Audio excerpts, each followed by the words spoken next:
Something pretty horrifying happened the last week when an Australian teenager dunked his feet in the water innocently on a beach. He pulled his legs out to find they were horrifyingly bloody, and we found the culprit. I mean, I'm happy to know about this creature. Sure. And how dangerous it is or isn't actually.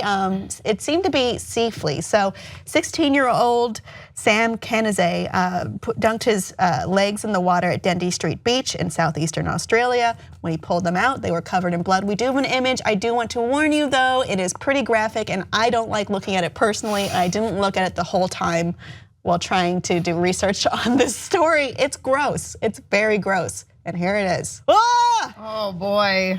Yeah. Okay, get rid of it. Ah! Dang. That looks like somebody's like fake blood experiment. You know what I mean? Like it looks like a Halloween. It does, yeah. Boar, like a fake foot that you'd find in a maze on Halloween Horror Nights. So apparently he didn't know he was bleeding until he pulled his legs out of the water, and he found lots of abrasions, as you can see, along his legs, and it was later revealed that it was this creature called sea fleas. That's a thing? Yeah, so they were tipped off by tiny pin-like bite marks. Sea fleas, they do eat flesh, and they are native to Port Phillip Bay, where that beach is located. People, I know. Are they, but I'm like, are they like animal fleas? Because you know, like when animals get fleas, they have to get like fleed. I don't think they're the same. Okay. Because they seem to be tiny creatures that live in the water. Okay. And they will apparently eat whatever meat that is in there. Right.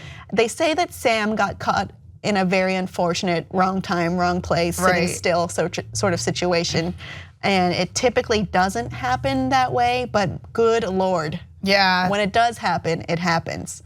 But it's not like he still has the fleas on him. It's like they attacked him while he was in the water, and then he got out of the water, but his body's not like infested with fleas. No, I don't think they act the same as what we would typically call fleas, you know, like things you might find on mammals on the land.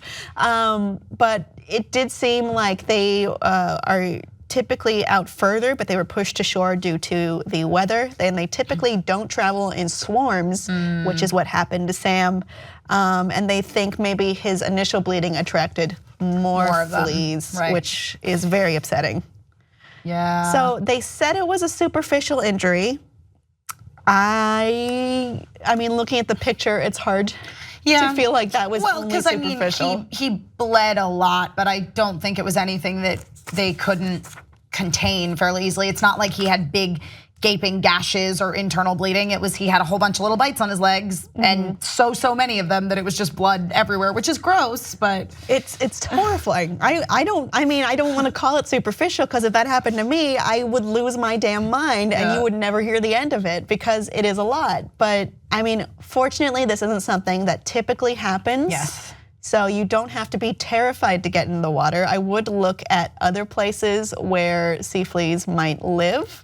And I mean, out of that water. It's hard to know, because I mean, the wind pushed them over, and again, it's very atypical behavior. I don't know if it has anything to do with, you know, the current climate or maybe the summer. I'm not sure what could exacerbate this. Sure, and as you say, Kim, this is definitely an isolated incident. This is not normal at all. So, like a bunch of tiny sharks. Yeah, it is one of those things where you're like, there's a 99% chance that this will not happen to you, even if you do go swimming in these exact waters. But do you want to take that 1% chance? I mean, a lot of it had to do with him sitting still in that particular position, where there were probably already some, and then it just was like a domino effect. It's real gross, and I don't want to undermine how upsetting that would be if it were to happen to anyone else, and to him as well. So I'm kind of waffling on the situation, but I'm wondering if the reassurances that this is an isolated situation are enough